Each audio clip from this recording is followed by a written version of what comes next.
سیدہ کائنات کی زندگی کے اس پہلو پر تھوڑی سی مفصل روشنی ڈالیں گے. وہ کیا؟ وہ یہ ہے، عورت ہے کیا؟ نسوانیت کا روپ.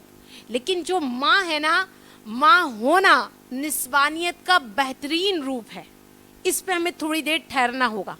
جب ہم یوم فاطمۃ الزہرا رضی اللہ تعالیٰ منا رہے ہیں تو ہمیں دیکھنا بھی تو چاہیے کہ ویسے تو سیدہ کائنات کی ساری زندگی جس پہلو سے دیکھیں کامل ہے، لیکن بالخصوص جب ہم سیدہ خاتون جنت کو بحیثیت ماں دیکھتے ہیں تو یقین کریں کمال بھی ان کے قدموں میں گھرا نظر آتا ہے. وہ آپ کی ذات بالا ہے.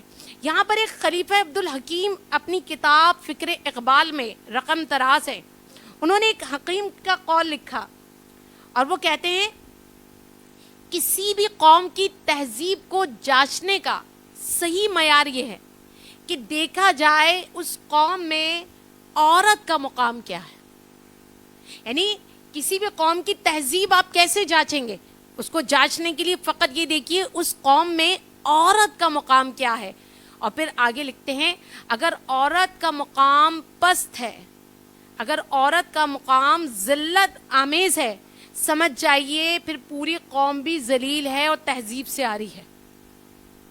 یعنی کسی بھی قوم کی تہذیب کا معیار عورت ہے، عورت. اور عورت کو ہمیں جاننا پڑے گا.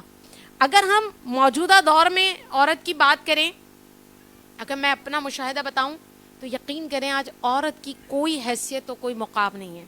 میرا وہی نوحہ ہوگا جو میں ہر بیان میں کرتی ہوں کہ عورت نے خود کو گرا دیا.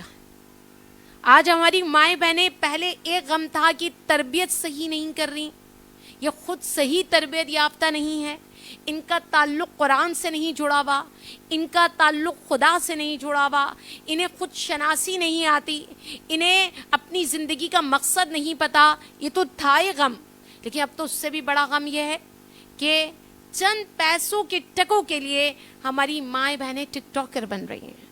ہم نے حیا کی چادر کو تار تار کر دیا.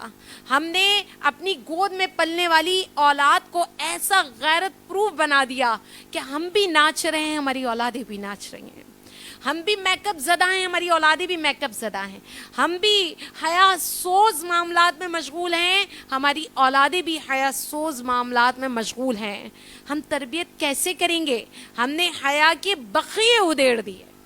ہماری اولادیں باحیا کیسے بنیں گی؟ ہماری جب خواتین ناچیں گی تو بچے تھرکتے ہوئے پیدا ہو رہے ہیں. ہماری خواتین جب قرآن نہیں تھامیں گی، ہمارے بچے کس طرح خدا شناس بنیں گے؟